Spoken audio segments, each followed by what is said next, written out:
The stroke of midnight on New Year's Eve usually sounds like this.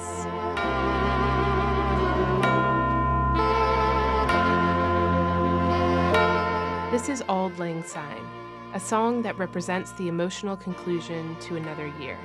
But it might surprise you to know it's also a soccer anthem in the Netherlands. Or in Japan, it's a traditional song about fireflies. And the original was written centuries ago as a Scottish celebration song. So how did this song that's managed to spread across the world become the song we sing when the ball drops? What does this song mean?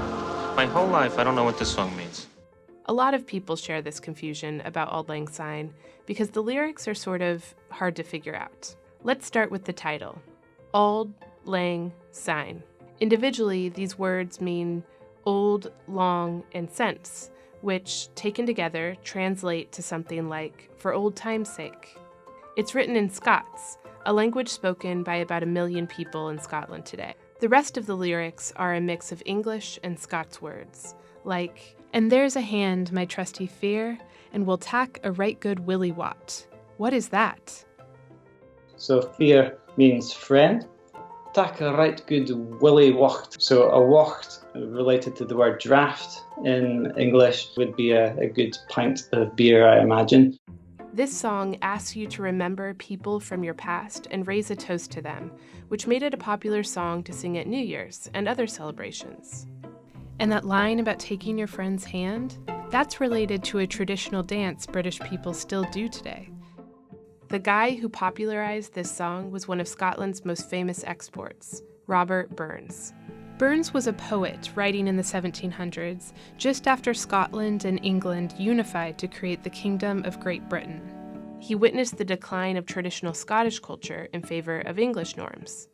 So he devoted the end of his life to preserving this dying culture by traveling the country to collect traditional poetry and songs to get them published. Auld Lang Syne was one of those songs. In a 1793 letter to his music publisher, George Thomson, Burns claimed he wrote down the lyrics after hearing an old man singing it. He called Auld Lang Syne an old song about the olden times. And he made sure Thomson kept the Scots words in the song, arguing, "There is a naivety, a pastoral simplicity in a slight intermixture of Scots words and phraseology." And this song, Auld Lang Syne, is doing a great job of tying in with the original idea of collecting folk songs, preserving heritage, celebrating heritage. Auld Lang Syne was republished in countless songbooks worldwide over the centuries, and because of Burns, the Scots words are still in there. And even if you don't know the history behind them, you can still sort of figure out what the song is saying. Anyway, it's about old friends. Why has a song that people don't really understand become so widespread? For starters, the melody of Auld Lang Syne is simple, making it easy to sing along to and easy to adapt into other musical styles, which is why it can become a soul song.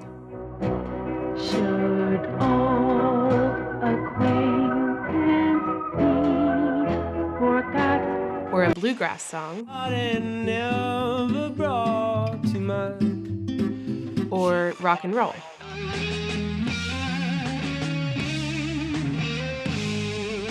And because it's uncomplicated and melodic, the song was easy to put with different lyrics. Like in the US, in the Civil War era, it became a song about a wish for the war to end. And it was also a popular anti-slavery ballad. It took on new meanings in languages in other parts of the world, which is why it's in places you might not expect, like that soccer anthem in the Netherlands, or a graduation song in parts of Asia. And it was South Korea's national anthem until 1948. No matter what the language or lyrics are, Auld Lang Syne's popularity also has something to do with its nostalgic feeling.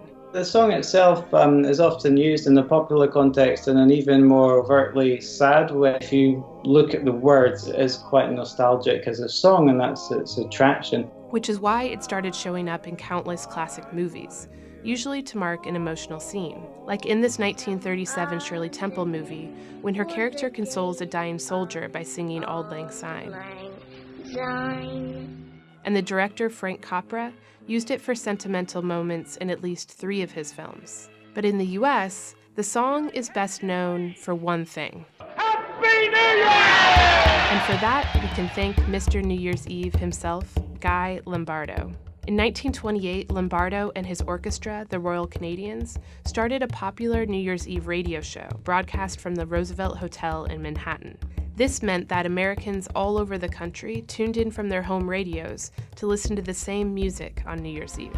And at the stroke of midnight, Lombardo played their version of Auld Lang Syne. A happy new year, everybody. A very happy new year. Lombardo continued that tradition for nearly 50 years, and when Dick Clark's New Year's Rockin' Eve started on TV in 1973, he would play Auld Lang Syne at midnight too. And after Clark, Ryan Seacrest did the same.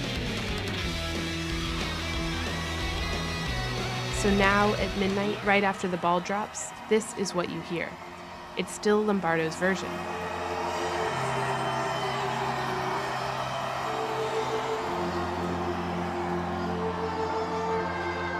And this is why, for many, the song is so singularly associated with the nostalgia of another year past.